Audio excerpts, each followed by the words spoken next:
Bonjour, bonsoir les amis et bienvenue sur un nouvel épisode de Beyond the Hoops. Aujourd'hui, on va vous proposer un retour sur le trade d'Anthony Davis aux Mavs. Mais avant qu'on démarre, pour tous ceux qui veulent soutenir le podcast, un petit like sur Spotify et Deezer YouTube, un petit commentaire pour le référencement et bienvenue sur le podcast de Q-Basket.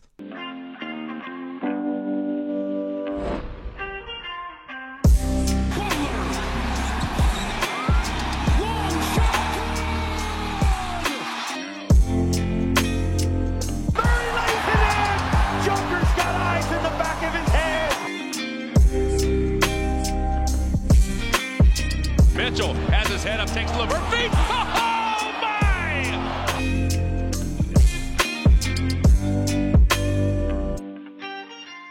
Alors, on arrive un peu après la grande frasque des podcasts qui sont sortis sur les différents trades de cette trade deadline absolument délirante. Et on s'est dit qu'on allait vous proposer des podcasts toute la semaine pour vous décrypter les gros trades qu'on a vus sur des formats un petit peu différents. On va essayer d'avoir des formats qui sont pas trop longs, qui vous permettent de les digérer et de les écouter.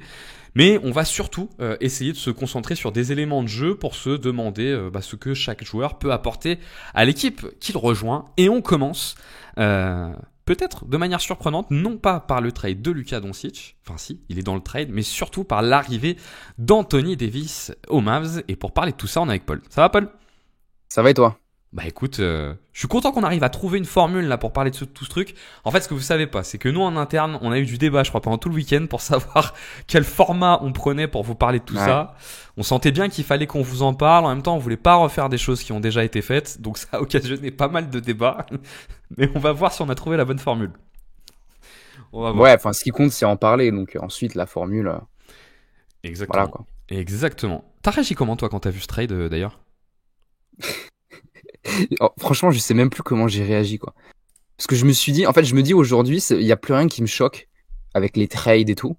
Parce que aussi, je pense qu'il y a je suis pas étonné qu'il y a des GM qui soient très incompétents. Parce que c'est souvent du copinage et tout. Il y a quand même beaucoup de GM qui pipent pas grand chose au basket. Donc, j'ai été choqué comme tout le monde, mais je trouve qu'il y a eu tellement de dingueries dernièrement en NBA que ça m'a même plus étonné, tu vois. Genre aujourd'hui, s'il se passe un truc de ouf, mais c'est sûr que c'est un des trades les plus choquants de l'histoire, hein, si ce n'est le, tu vois. Moi, j'ai pas souvenir, tu vois, d'un trade qui m'a. On avait fait, tu sais, il y a pas longtemps, un podcast là sur les trades de la décennie. Et moi, je vous disais que celui qui m'avait vraiment, tu vois, au lendemain matin choqué, c'était celui de James Harden aux Nets. Mais là, j'ai trouvé qu'on était encore dans autre chose. Genre, tu vois, je me suis réveillé le matin, je vois ça, je me réveillé tôt en plus. Je vois ce truc-là, je me dis oulala, mais qu'est-ce que c'est que ce bordel ? Comment ça Luka Doncic et trade contre Anthony Davis et Max Christie. Truc complètement fou. Je pense qu'on n'avait jamais vu, tu sais, un joueur, tu vois, top 5 NBA être trade sans demander son trade. Parce que là, il a rien demandé. Et je n'ai pas souvenir de ça, tu vois. Ouais, et sans qu'il y avait vraiment des rumeurs sur le fait qu'il allait partir, quoi. Ouais, t'as raison, complètement. D'ailleurs, en plus, il a bien dit en conférence de presse qu'il avait pas du tout laissé paraître aux Mavs l'idée qu'il ne prolongerait pas à la fin de son contrat, parce que ce qui a été défendu un peu côté Mavs, c'est l'idée qu'il est en fin de contrat dans 1 an et demi et qu'il voulait pas se mettre dans une situation difficile. Je te propose qu'on revienne pas trop sur comment ça s'est déroulé, parce que je suis persuadé que les gens qui écoutent le podcast en fait ont déjà tout suivi, et qu'on aille directement dans les éléments de jeu, en partant peut-être qu'on peut partir, tu vois, de ce qu'a avancé Nico Harrison, qui est le GM des Mavs, sur cette arrivée d'Anthony Davis, qui a dit qu'en fait, il voulait une équipe défensive et que pour lui, retrouver Anthony Davis, ou en tout cas avoir Anthony Davis, c'était l'opportunité pour son équipe d'avoir une défense, tu vois, exceptionnelle, qui sort du lot et qui permet de remplir les différents besoins des Mavs. Et je trouve que il y a un premier sujet qu'on peut essayer de se poser. C'est quand tu te positionnes en tant que Mavs avec l'idée, tu vois, de construire une défense élite de chez élite. Est-ce que Anthony Davis est vraiment nécessaire en fait, compte tenu de ce qu'ils étaient ? Je te donne 2-3 éléments, tu vois, de cadrage, et puis je te laisse réagir. depuis 3 ans, allez, c'était moins le cas au début, mais depuis 2 ans, Anthony Davis est vraiment devenu un intérieur de défense de drop. De toute façon, c'était la façon dont voulait défendre Darvin Ham. Alors avec JJ Redick, ça a un peu bougé, on a retrouvé un petit peu de switch, mais l'idée c'était vraiment de défendre en drop, et pour le coup, c'est un défenseur effectivement exceptionnel dans la défense du drop, parce qu'il a des longs bras qui lui permettent de gêner un peu les passes, il a de la mobilité, la capacité à descendre et à protéger le cercle. Sauf qu'en fait, sur la protection de cercle, Dallas était déjà la 4e meilleure équipe en protection de cercle de la ligue. Et je veux bien avoir ton avis. Moi, je t'avoue que j'ai du mal en fait à voir la cohérence entre cette envie de Dallas d'aller construire une espèce de défense élite et aller chercher Anthony Davis, qui certes est un défenseur exceptionnel, mais alors qu'en fait, depuis qu'ils ont pris Gafford, on le sait l'année dernière, ils ont fait, je crois que c'était la meilleure équipe en protection de cercle après l'arrivée de Gafford l'année dernière, ils sont 4e cette saison. Mais en fait, tu vois, le principal apport d'Anthony Davis défensif, il est déjà rempli dans cet effectif. Et je sais pas ce que t'en penses, mais moi je trouve déjà, tu vois, qu'il y a un truc un peu étonnant autour de cette arrivée, autour de cette envie, tu vois, d'avoir Anthony Davis. Ouais, il y a plusieurs points. Je pense que le premier, c'est que quand t'as un joueur... Enfin, sur la fin de saison dernière, on a vu les Mavs ultra bien défendre et être une défense assez exceptionnelle sur la fin de saison régulière et sur les playoffs. Notamment avec un front court d'Eric Jones, PJ Washington, Gafford ou Lively au poste de pivot. Donc ouais, l'arrivée de PJ Washington et Gafford, ça avait vraiment boosté leur défense. Il y avait aussi une meilleure utilisation de la transition en attaque.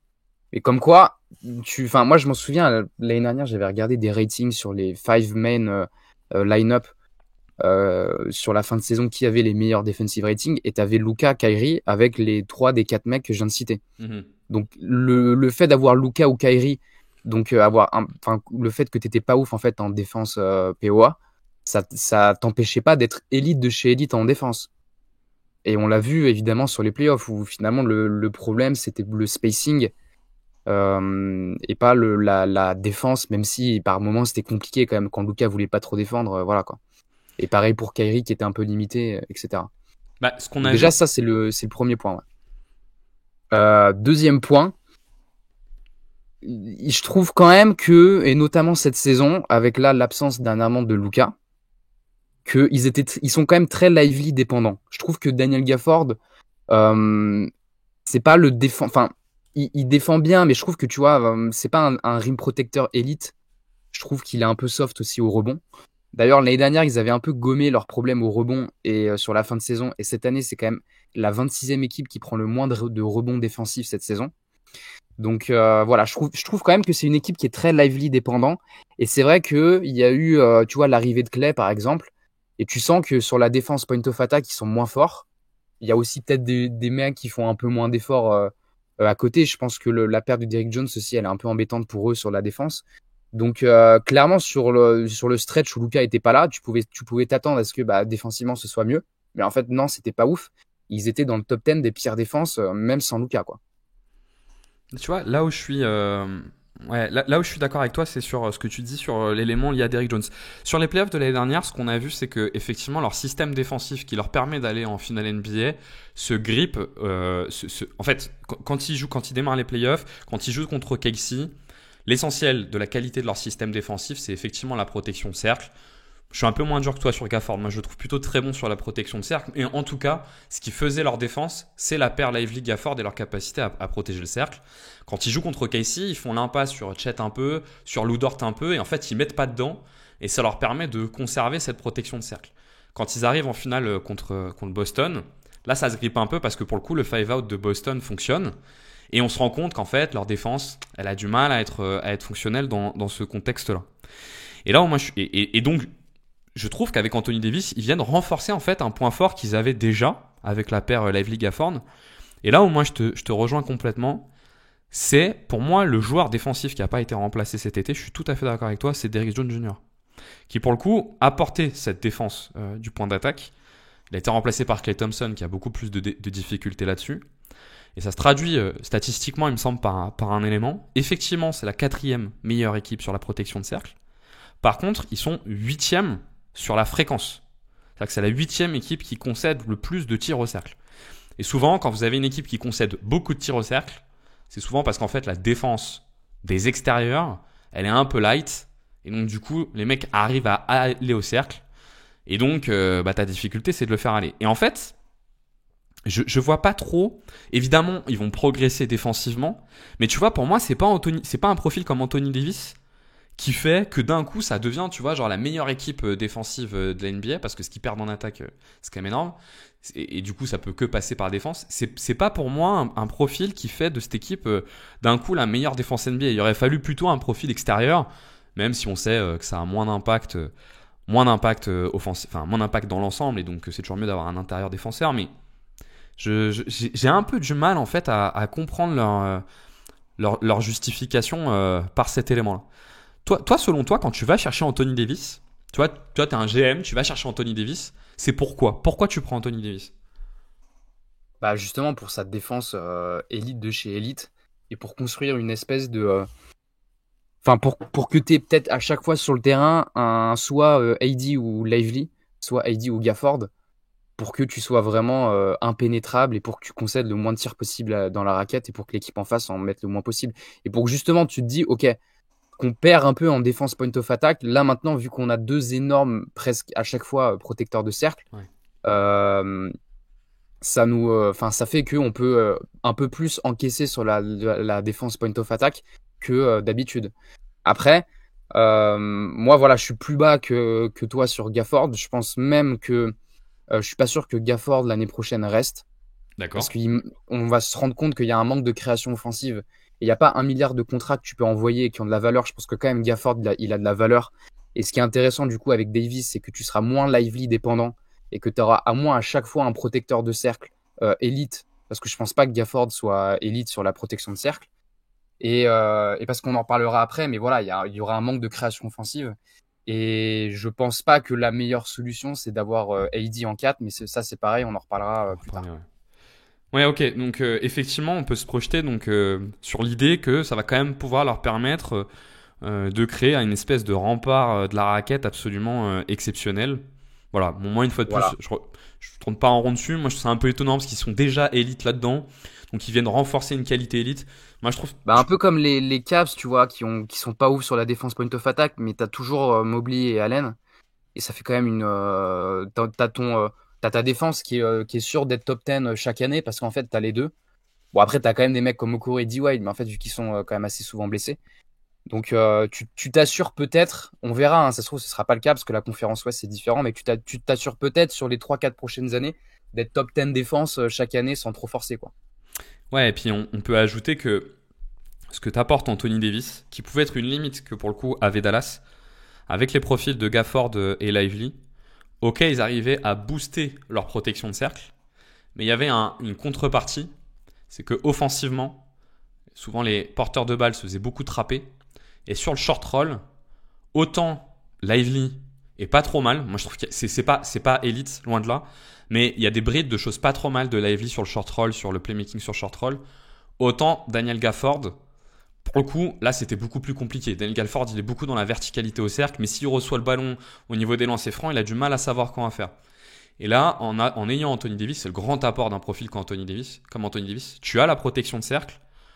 Souvent, quand tu as la protection de cercle, ça te baise un petit peu, excusez le vocabulaire un peu vulgaire, mais ça t'enlève un petit peu ce short roll. Avec Anthony Davis, tu l'as pas, et ils sont pas si nombreux que ça, tu vois, à t'offrir le combo protection de cercle plus capacité à jouer sur le short roll. Et lui, pour le coup, il l'a. Mais par contre, le fait d'avoir enlevé Luka Doncic, parce que c'est quand même un peu le cœur de ce truc-là, c'est que tu enlèves Luka Doncic. C'est que la principale perte, tu me diras si tu es d'accord, mais la principale perte pour les Mavs, c'est la génération de jeux pour les autres. Où Luka est exceptionnel. Alors, est-ce que Luka, il est vraiment exceptionnel sur la génération de jeux pour les autres ? Ça, c'est une première question que je te pose. Est-ce que toi, tu dirais que Luka, tu vois, c'est un profil qui surtout arrive à créer pour lui-même et par extension, par un peu de manipulation de défense, crée pour les autres ? Ou est-ce que tu dirais qu'il fait partie des meilleurs joueurs pour la création pour les autres ? Ouais, il fait partie des tout meilleurs joueurs pour la création pour les autres. Après, en fait, en début de carrière, Luka, quand tu regardes ses on-off, ils étaient pas ouf. Parce que justement, ils rendaient pas l'attaque si dynamique que ça, et l'attaque des Mavs était quand même assez prévisible. Donc il n'avait pas des on-off de zinzin, et aussi parce qu'il y avait beaucoup de créateurs derrière, comme des Bronson, des Dinwiddie et tout, ce qui fait que t'avais toujours en fait un créateur de niveau, pas du niveau de Luka, mais suffisamment fort pour pas être Luka dépendant et pour pas subir son absence, quoi. Mais dernièrement, c'était un peu moins le cas. Ils ont surtout voulu construire une grosse défense avec le front de courte qu'on a cité. Et les on-off de Luka donc étaient bien meilleurs sur les deux années, ouais, les 2-3 dernières années, quoi. Donc ouais, je pense que c'est un superbe générateur de jeu, même si finalement ton attaque est quand même assez statique. Mais je trouve que Jason Kidd ces derniers temps, il avait justement, je crois que Luka en plus cette saison, j'ai pas regardé les chiffres, mais je crois qu'il est plus utilisé off-ball. Et on l'avait vu aussi en playoff et sur la fin de saison dernière qu'il était plus utilisé off-ball dans des systèmes du style des zoom action ou des choses comme ça. Et c'est pas forcément une question d'efficacité, mais au moins ça rend ton attaque moins prévisible et plus dynamique, quoi. Et ça, il l'avait montré, Luka, l'année dernière. Et les Mavs avaient utilisé correctement. Quand tu regardes un petit peu le profil de Luka, moi je trouve qu'en fait là où il est vraiment élite, Luka, c'est sa capacité à avoir une réponse par la lecture à peu près tout type de défense. Et donc ce qui est vraiment compliqué quand tu joues contre Luka Doncic, c'est que finalement tu as du mal à trouver un système défensif qui est fonctionnel parce qu'il finit toujours par trouver une réponse à tout ça. Pour autant, sur la question de la génération du jeu pour les autres, c'est un joueur qui joue quand même énormément pour lui et qui en fait, dans le volume colossal de ballons qu'il a, génère du jeu pour les autres. Je m'explique. Quand tu prends sur les 4 dernières années, son ratio assist pour usage, tu es en fait tout le temps plutôt très très bas. Tu vois, il est 34e pourcentile il y a 3 ans, 30e il y a 2 ans, 51e l'année dernière et 28e cette année. Cette stat de l'assist pour usage, elle vous le dit quoi? Elle vous dit en fait la tendance qu'a le joueur, avec les ballons qu'il a, à jouer pour les autres. Et Luka, il est hyper faible là-dedans pour le coup. Et en fait, moi, ce que je trouve fort avec Luka, c'est que c'est un mec qui peut te porter l'attaque, même si t'as que tes défenseurs autour. Même si je suis d'accord, hein, ils ont baissé sa dépendance. Mais sur la génération de jeu pour les autres, tu vois, par exemple, on est assez loin de ce que pouvait faire un James Harden. Mais c'est juste qu'il a un tel volume, le volume est tellement énorme, et il est tellement capable de trouver des solutions qu'il finit par trouver des solutions. Et finit par générer de la passe décisive. Mais effectivement, tu vois, t'en as parlé, il y a aussi la question du rythme de jeu. Lucas, c'est un joueur qui va beaucoup saccader ton rythme. Et donc, peut créer des situations où tu as un peu du mal à générer du jeu pour les autres. Bon, c'est les limites un peu du profil de Lucas. N'en reste que je suis d'accord avec toi. On est quand même sur, si on dépasse ces stats-là, on est quand même sur un joueur qui génère énormément de jeux. Et donc la deuxième question qui se pose en fait avec le départ de Lucas, c'est comment Dallas va réussir à compenser cette absence en fait, cette absence de Lucas, donc ce manque de création pour les autres que proposait Lucas. Comment tu te projettes toi là-dedans? Vis-à-vis du manque de création Comment tu offensive. compenses, tu vois, la disparition de la création du jeu de Lucas quoi? En fait, tu peux pas vraiment la remplacer. T'as pas les joueurs pour. Donc maintenant, c'est quelle identité est-ce que tu veux créer autour de tout ça en attaque? Quelle responsabilité tu donnes à un tel ou un tel? Tu vois, par rapport à Kyrie, on sait qu'il est vraiment bien en tant que deuxième option, quoi. Tu vois, dans un rôle où il est utilisé off the catch, c'est pas lui qui génère tout, parce qu'il est capable de générer du jeu, mais en fait, sur la longueur, c'est un peu compliqué. C'est pas à 32 ans, tu vois, Kyrie, on a déjà vu ce que ça donnait quand tu lui donnais énormément de, de création offensive. Et même si c'est un bon passeur, même si ça peut être un playmaker, même si c'est un scoreur, j'ai l'impression qu'il arrive à un âge où plus tu lui donnes de volume, plus ça peut être aussi contraignant pour toi, quoi. Donc Kyrie, il peut pas vraiment remplacer Luka là-dessus. Par contre, il t'apporte quand même il peut faire certaines choses que faisait Luka, quoi, mais pas à un gros volume. Donc la question, c'est tu le donnes à qui derrière? Tu auras peut-être plus de ballons donnés à Clay. Maintenant, c'est pareil, je trouve que là, Clay, si tu lui donnes trop de volume, au bout d'un moment, ça va jouer contre toi. Donc, mais tu peux peut-être plus utiliser Clay. Tu peux plus utiliser PJ Washington, qui a montré des belles choses, aussi balle en main. Et après, derrière, là, ils ont pris Max Christie aussi dans le trade de AD. Et c'est pareil, Max Christie, alors sur Drive, c'était très compliqué en début de carrière, mais cette année, il a énormément progressé. Donc, tu as du jeu que tu vas donner à Max Christie.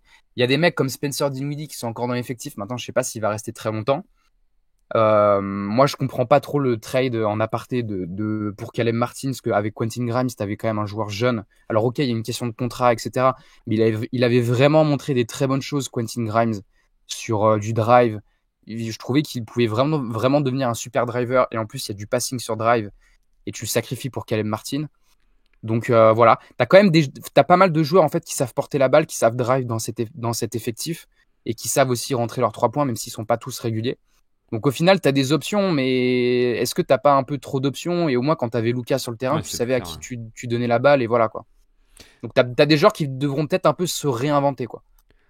Ouais, sachant que des joueurs comme Mac Christie, par exemple, on en reparlera peut-être après, mais Mac Christie profitait d'un super spacing aux Lakers, je pense, pour le drive. Euh, je pense que l'idée quand tu mets Anthony Davis en poste 4, c'est quand même de l'utiliser pour de l'initiation d'attaque. Et je sais pas s'ils vont répartir en fait l'initiation avec l'ensemble des joueurs que tu as décrits, qui sont des joueurs qui sont capables de porter un peu la balle et de driver, ou s'ils vont beaucoup utiliser Anthony Davis. Anthony Davis, cette saison, il est beaucoup plus utilisé dans un rôle d'initiation d'attaque que ce qu'il n'était par le passé. Je pense que c'est un des changements importants qu'a fait JJ Redick avec les Lakers. Ils sont passés d'un jeu qui était quand même beaucoup basé sur du pick and roll, où Davis recevait la balle proche du cercle, à un jeu où Davis recevait beaucoup la balle en tête de raquette, notamment sur des systèmes en horn, qu'ils utilisaient énormément. Et donc, on a pu avoir, tu vois, un petit peu de visibilité sur ce que fait Anthony Davis quand tu lui demandes un peu de création pour les autres. Et le constat qu'on peut faire, c'est que en termes d'efficacité, c'était pas si mal, à condition que tu lui donnes pas un volume énorme. Parce que il peut avoir du mal à assumer ce gros volume et en fait à faire avec régularité les bonnes passes. Pour moi, en fait, le plus gros problème qu'ils ont avec le départ de Lucas, et je suis curieux d'avoir ton avis là-dessus, c'est qu'ils perdent toute leur capacité de manipulation de défense. Qui en fait peut paraître peu de choses, mais quand vous arrivez en playoff, avoir un joueur qui a un très très haut niveau de manipulation de défense, ça oblige la défense adverse à revoir un peu en permanence son plan défensif et à faire des ajustements en permanence. Ce qui vous donne en fait un avantage qui est assez important. Et c'est pour ça que les profils comme Luka Doncic vous emmènent aussi loin en playoff, alors que parfois on peut avoir l'impression que ça tourne un petit peu en rond en termes de forme de jeu, c'est parce qu'ils demandent des ajustements permanents. Tu vois, si tu prends Anthony Davis, la manipulation de défense, parce que les deux gros initiateurs, ça va quand même être AD et Kyrie. Manipulation de défense d'Anthony Davis, il n'y a rien. C'est pas un mec qui est capable, tu vois, de faire des lectures en pleine action et de faire des passes étonnantes, tu vois, ou qui viennent casser un système défensif. Et Kyrie Irving, tu vois, pour moi, c'est plus un playmaker parce qu'il fait beaucoup de différences et qu'en fait, du coup, il génère beaucoup de prises à deux, qu'un playmaker parce qu'il va vraiment faire la manipulation de défense. Et ça, pour moi, c'est la principale chose, la principale chose qu'ils perdent, tu vois. Et c'est là où je suis d'accord avec toi, c'est que je pense que leur salut va passer par un changement de profil d'équipe, mais après c'est un petit peu annoncé, hein, c'est ce qu'ils veulent faire. Et je sais pas ce que t'en penses, mais je trouve que dans ce qui est en train de se dessiner, dans ce qu'ils essayent de faire, en tout cas d'un point de vue juste roster, je trouve que ça ressemble un peu à ce qu'on a vu chez Minnesota l'année dernière.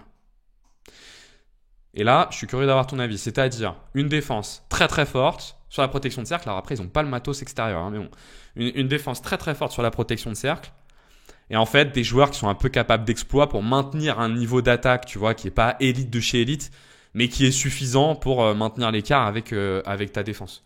Je trouve qu'on peut faire un peu le parallèle entre leur raquette Lively, Gafford, Davis avec le parallèle Karl Anthony Towns, Nasri de Rudy Gobert. Et tu peux faire un peu le parallèle Anthony Edwards, Kyrie Irving. Et je pense que c'est vers ça qu'ils vont essayer d'aller. Je sais pas ce que t'en penses. Ouais, mais du coup, c'est un peu triste quoi. Mais après, Ouais, je suis d'accord. Ouais. euh, le truc, c'est que même les Wolves, en fait, 4, ils stretchaient énormément. Et donc, du coup, le manque de spacing, tu le voyais pas trop, quoi. Après, Ouais. bon, je trouve que c'est toujours genre, comment est-ce que tu mets en avant tout ça? Parce que tu vois, là, l'attaque des Wolves, ça va quand même mieux ces derniers temps. Parce que justement, tu vois, alors peut-être que aussi parce que Randall joue moins. Mais t'as un créateur dynamique en sortie de banc comme Dillingham qui t'apporte finalement énormément. Et t'as aussi Edwards qui a step up. Le problème, c'est que bon, est-ce que Kyrie sera capable de step up à 32 ans? Le problème, il est un peu là, tu vois. C'est que Kyrie et AD, en fait, c'est plus des superbes options 2 parce que c'est pareil, en fin de match, à qui tu donnes la balle? Tu la donnes à AD ou à Kyrie? Ça dépendra peut-être du match, de la confrontation et tout, mais Moi, je les pense que deux, ça, ils ont, moi, je pense que ça va les dépendre deux, ils du ont su poste être 4 clutch, adverse, tu vois. ouais. On les a vus contre Houston sur leur premier match. Alors, ça veut rien dire un match, mais tu vois, c'était Amen Thompson en 4. Et clairement, ils étaient sur initiation de jeu Anthony Davis parce qu'en fait, l'avantage de taille, il est tellement énorme que ça génère de la prise à deux. Et après, tu fais un peu confiance à son playmaking. Mais je dis pas que c'est hyper fonctionnel. Moi, je suis d'accord avec toi. C'est-à-dire qu'à un moment donné, ce qui te permet d'avoir une top attaque, notamment en playoff, c'est le fait que tu es un initiateur élite de chez élite. Et en fait, donner la balle à un initiateur élite de chez élite, ça a plus de valeur que donner la balle sur le mismatch, en fait. Ouais, ou alors un spacing élite de chez élite. Ouais. Parce que là, si le 5 majeur, je pense que ça va être PJ Washington qui va rester dans le 5 majeur. Et autant en termes de spacing avec Kyrie et Clay, il n'y a pas de souci, mais le front de courte, waouh, le spacing, il est pas ouf, quoi. Et sur le banc, Caleb Martin, c'est pas hyper régulier. Najee Marshall, cette année, il met pas trop ses 3 points. Gafford, il stretche pas. Dinwiddie, c'est un peu coup-ci, coup-ça. Donc, niveau shot making, ça va être un peu compliqué, quoi. Ouais. Ils ont des arguments, mais voilà. Ouais, non, moi je suis complètement d'accord avec toi. Je pense qu'il va avoir un vrai souci dans les fins de match, tu vois, d'identification pardon, claire de ce que tu veux attaquer, de ce que tu veux run. Surtout qu'en plus, ils n'ont pas tant de temps que ça. Et à la fois parce que on est qu'à 2 mois des playoffs et qu'en fait ça va aller finalement assez vite et que c'est toujours dur sur ce temps court. Tu vois, on l'avait vu avec le trade de KD aux Suns. C'est toujours dur sur ce temps si court de créer des automatismes si t'es pas sur un profil de joueur système. Et qu'en plus ils sont pas tout jeunes mine de rien, donc en réalité leur stretch tu vois il est sur 1 an et demi quoi. Peut-être que le dernier sujet qu'on peut se poser avant de parler des autres arrivées et puis globalement de comment tu les projettes, c'est est-ce que pour toi aujourd'hui Anthony Davis peut être un top poste 4 ou est-ce que pour toi c'est un vrai poste 5? Parce que lui on l'a beaucoup vu pour le coup réclamer ce rôle de poste 4 et on a l'impression d'ailleurs qu'il est très content de l'avoir. Une fois de plus sur le premier match, son niveau d'énergie était énorme et puis il a l'air d'être super content d'être à Dallas. On a l'impression que c'est aussi lié à ça. Je pense que c'est plus quelle est la meilleure chose pour l'équipe dans laquelle il joue, quoi. Je pense que c'est plus ça, parce que finalement, le shot making de AD, on l'a jamais vraiment vu en carrière. Les mid-range, ils sont jamais vraiment rentrés, enfin, à part sur des runs de playoff du style 2020. Mais, euh, mais sur une régulière, on les a jamais vus rentrer, ces shoots. Maintenant, AD, c'est vraiment un joueur playoff, enfin, c'est vraiment une option 2 parfaite pour les playoffs, tu vois. Je pense que tu fais un classement des meilleurs lieutenants ou des meilleures options 2 dans un contexte de playoff, pas forcément dans un contexte de régulière, mais dans un contexte de playoff, il est quand même assez incroyable parce que sur un run de playoff, les shoots peuvent rentrer parce que c'est quand même, il y a toujours un côté aléatoire. Et AD, il a quand même un peu de talent quand même sur du shot making. Donc quand les shoots rentrent, t'as un joueur en fait assez fabuleux parce que sur le scoring, il est un peu inarrêtable quand il drive dans la raquette, etc.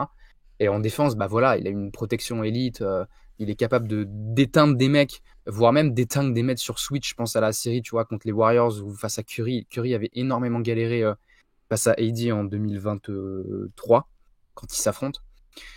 Donc je pense que c'est plus par rapport à l'équipe dans laquelle il joue et dans le contexte des Mavs. Tu vois, par exemple, dans le contexte des Lakers où ils jouaient poste 4 parce que tu avais très souvent Howard ou Maggie sur le terrain, tu avais quand même des mecs comme LeBron et Rondo qui fait que tu avais toujours un playmaker élite, donc tu subissais pas trop le manque de spacing. Là, t'en as pas de playmaker élite, pas du niveau de LeBron et Rondo. Donc du coup, oui, le manque de spacing, tu vas le subir. Et c'est pour ça que je serais pas étonné qu'il y a peut-être un Gafford qui soit sacrifié dans un contexte de playoff. Parce que tu es obligé d'avoir plusieurs séquences avec AD en 5, parce que sinon le spacing, en fait, il pète un câble. Et donc, ouais, je pense que dans les années, enfin, peut-être que cet été, ils vont se rendre compte en fonction des playoffs que il te faut un peu plus de création offensive par rapport à leurs besoins, parce que Kyrie, c'est pas suffisant et les autres joueurs, c'est pas suffisant non plus. Donc, on sacrifie un gars et à ce moment-là, on remet beaucoup plus AD sur le poste 5, pas forcément tout le temps, hein, mais plus que ce qu'ils vont faire sur la fin de saison, et voilà quoi. Ouais, je suis d'accord avec toi sur la dimension de... Parce qu'effectivement, il y a une espèce de croyance côté, à minima Anthony Davis, parce qu'il le répète qui veut l'entendre, que quand il est champion, il joue poste 4. Et je suis complètement d'accord avec toi sur la dimension. Ils avaient 2 playmakers élites, on est presque sur 2 des plus gros playmakers des 20 dernières années, qui faisaient que tu compenses effectivement ton manque de spacing. En plus, il se trouve que sur le run, KCP et Danny Green mettent dedans. Je pense que le deuxième élément de pourquoi ça marchait Anthony Davis en 4, c'est parce que l'ensemble de l'équipe c'était brutal. C'était d'une physicalité qui était vraiment totalement au-dessus de ce que proposait le reste de la NBA, avec LeBron en meneur de jeu, avec KCP, avec Danny Green, et avec l'ensemble, Caruso, avec l'ensemble du roster qu'ils avaient. Là, pour le coup, côté Dallas, on n'a pas ça. Côté Dallas, on n'a pas ça. Tu l'as dit, sur les lignes extérieures, on n'a pas cette dimension physique qui permet de défendre la ligne extérieure qui est très impressionnante. Et donc, cet avantage, cette espèce de cohérence d'ensemble que tu avais de proposer une équipe ultra physique et donc Davis en 4, avec des playmakers très forts qui compensaient le manque de spacing, tu l'as pas là pour le coup à Dallas. Et je suis d'accord avec toi que je pense qu'on risque de finalement pas mal voir Anthony Davis en 5. Le seul problème, c'est que si Anthony Davis est en 5, tu vois, tu perds le seul espoir pour que ce trade ait un sens, tu vois. C'est-à-dire que je trouve que le seul espoir pour que ce trade ait un sens, c'est qu'en fait, AD en 4, ça marche, que cette espèce de mythe fonctionne, que ta défense, elle soit lunaire, tu vois, et que lui, il fasse beaucoup d'écart parce qu'il a le mismatch en permanence. Mais si tu le remets en 5, il y a juste, en fait, ce trade n'a juste plus aucun sens. C'est une équipe cool parce qu'il y a des bons joueurs. Et c'est sûr qu'en échange de Luka Doncic, tu vas pas récupérer une brelle non plus. Mais tu perds tout l'intérêt de ce truc-là. Et c'est pour ça que pour moi, il y a un truc là qui coche pas.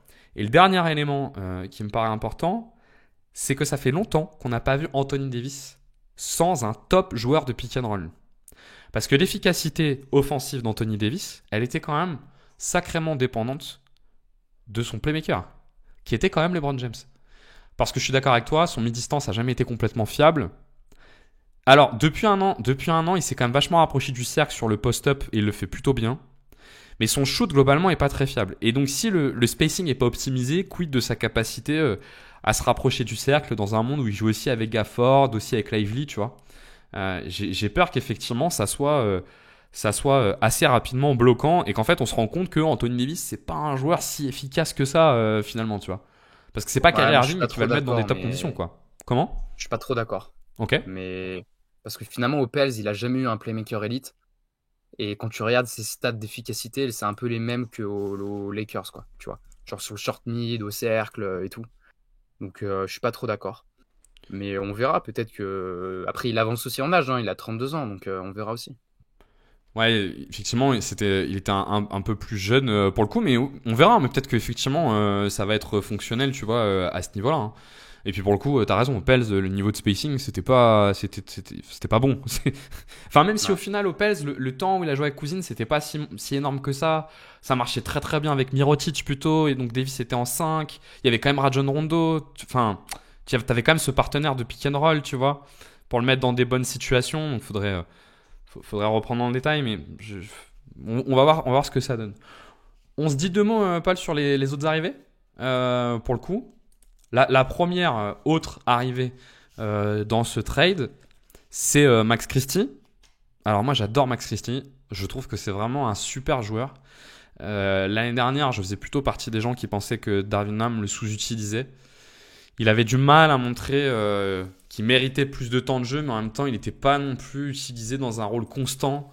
C'était globalement ce qui était reproché à Darvin Ham, c'était que les rôles étaient rarement constants. Cette saison, pour le coup, son volume a augmenté et il a plutôt montré qu'il méritait d'avoir un volume important. Vous êtes sur un profil de vraiment bon défenseur extérieur, bon shooter pour le coup, et capable de finir les actions sur du drive s'il y a un premier écart qui est généré. Ces 2 premiers matchs d'ailleurs avec Dallas ont été très bons. Moi, le seul truc qui m'embête, c'est qu'en fait, pour moi, c'est un joueur qui peut très vite être meilleur que Klay Thompson. Et j'ai juste peur pour les Mavs que le statut de Klay fasse qu'en fait, c'est lui qui récupère le plus grand nombre de minutes. Alors que pour moi, Max Christie, ça peut clairement être le titulaire, tu vois, sur le poste 2 de cette équipe, quoi. Je sais pas quelle vision tu as, toi, sur Max Christie. Ouais, j'aime beaucoup aussi. Après, comme tu l'as dit, là, il arrive dans un nouveau contexte. C'est pas un joueur avec beaucoup d'expérience.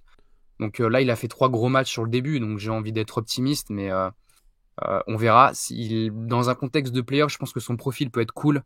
Maintenant, il est encore jeune. Il va avoir 22 ans. Je pense qui peut avoir un rôle important parce que c'est peut-être le meilleur défenseur en fait sur les postes 1-2 là, parce que Kyrie, Clay, Spencer, je pense que voilà, c'est pas aussi bien que ce que peut être Christie en défense point of attack, donc il aura un rôle.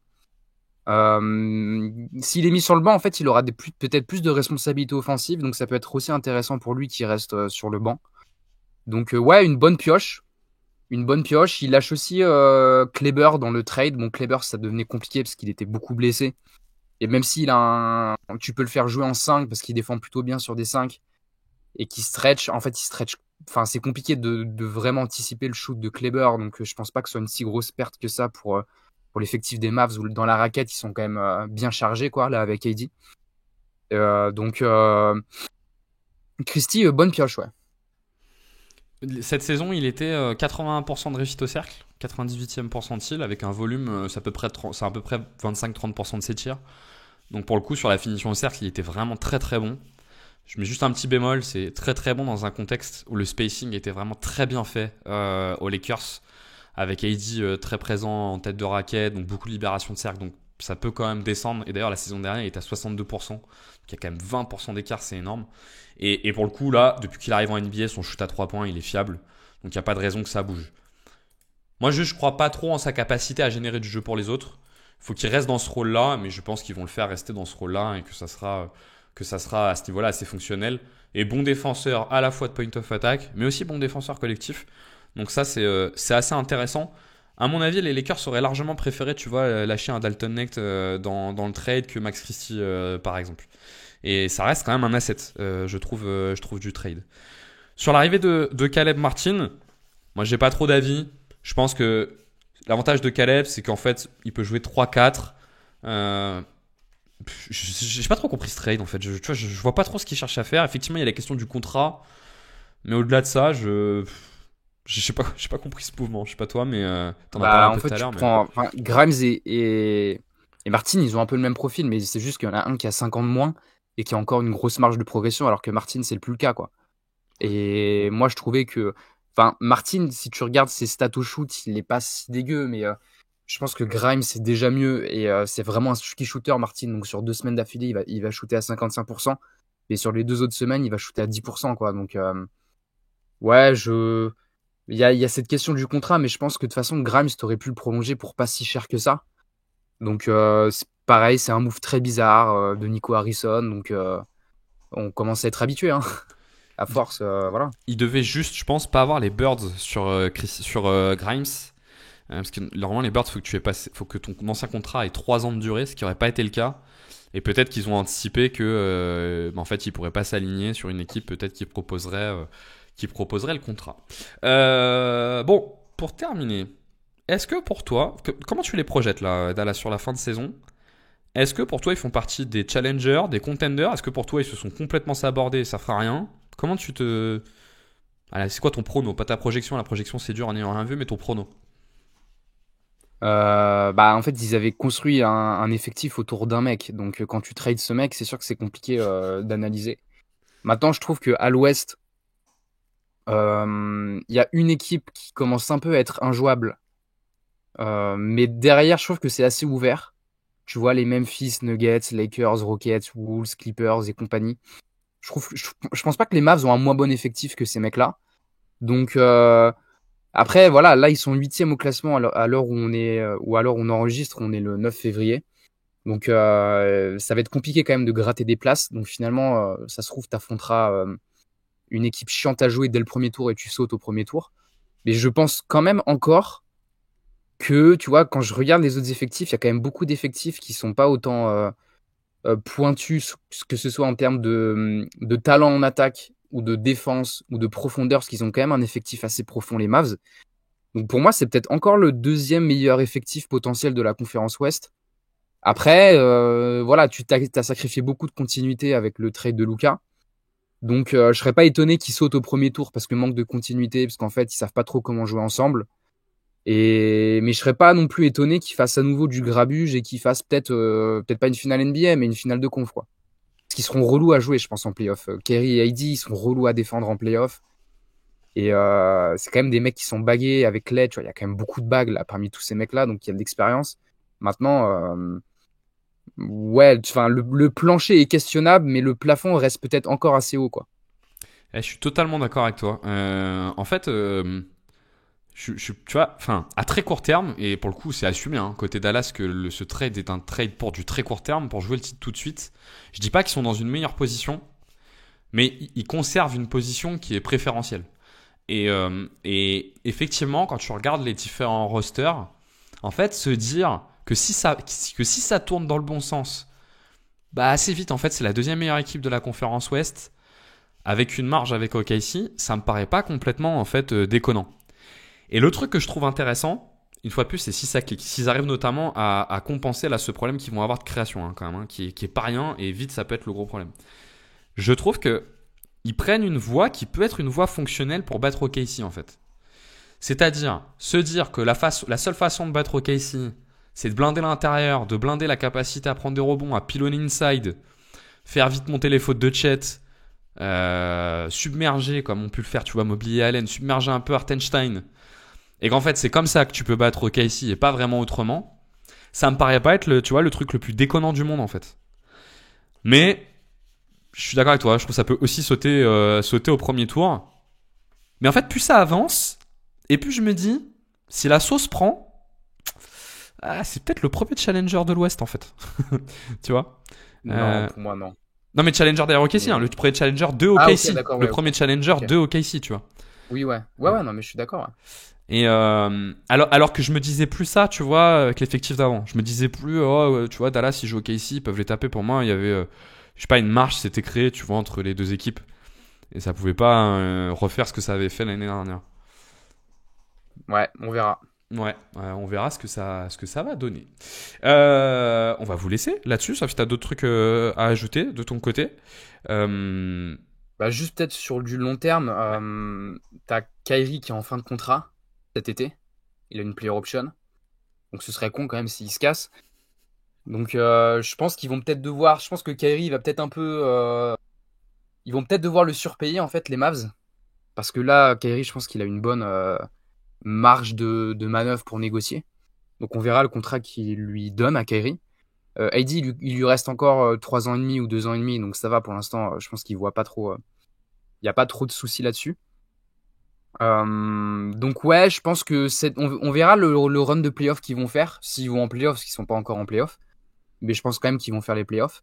Et il y aura peut-être des ajustements à faire sur plus de création offensive, sur sacrifier des joueurs qui étaient importants pour toi là sur la dernière année, mais qui finalement le deviennent de moins en moins quoi, avec l'arrivée de AD dans la raquette. Donc on verra ce qui se passe. Ouais, effectivement, Kyrie va être plein pouvoir là cet été. Il pourra dire à peu près ce qu'il veut parce que si jamais il part, Nico Harrison, je pense qu'il finit dans le canal. Donc il s'est mis dans une situation un peu périlleuse par rapport à Kyrie, qui est pas non plus le mec le plus stable de l'NBA. Hein, donc je sais jamais trop comment. C'est compliqué d'anticiper 3 mois à l'avance comment Kyrie va se comporter. Ouais.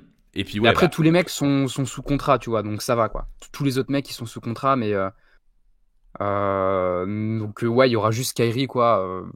Ils vont peut-être lui donner un contrat super max ou max, on verra, je sais pas. Ouais, et pour le coup, tu parlais du moyen terme et du projet, bah pour moi c'est principalement là-dessus qu'ils ont perdu. Pour moi, ils ont pas tant perdu que ça à court terme, ils ont un peu perdu, mais on verra comment ça tourne. Mais par contre, bon là, il y a pas d'étonnement, je vais pas m'étendre dessus, mais ils ont fracassé leur avenir. Ils ont eu, une fois de plus, je vais être vulgaire, ils ont eu une chatte énorme, qui est 3 équipes qui prennent pas Lucas en 2018. Ça leur a permis de se construire un avenir à 10-15 ans. Ils ont fait le choix de tout bazarder. L'avenir leur dira s'ils ont raison, si effectivement Lucas est cramé dans 3 ans. Bon, je pense qu'il a une petite marge, même s'il commence à descendre. Il a tellement de la marge sur les autres joueurs qu'il restera encore un joueur extraordinaire. Et donc, on verra bien ce que ça donne.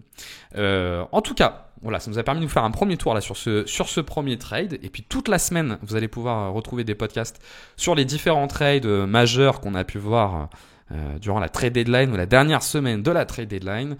N'hésitez pas à nous donner votre avis et surtout restez connectés, on trouvera rapidement de quoi parler. À plus.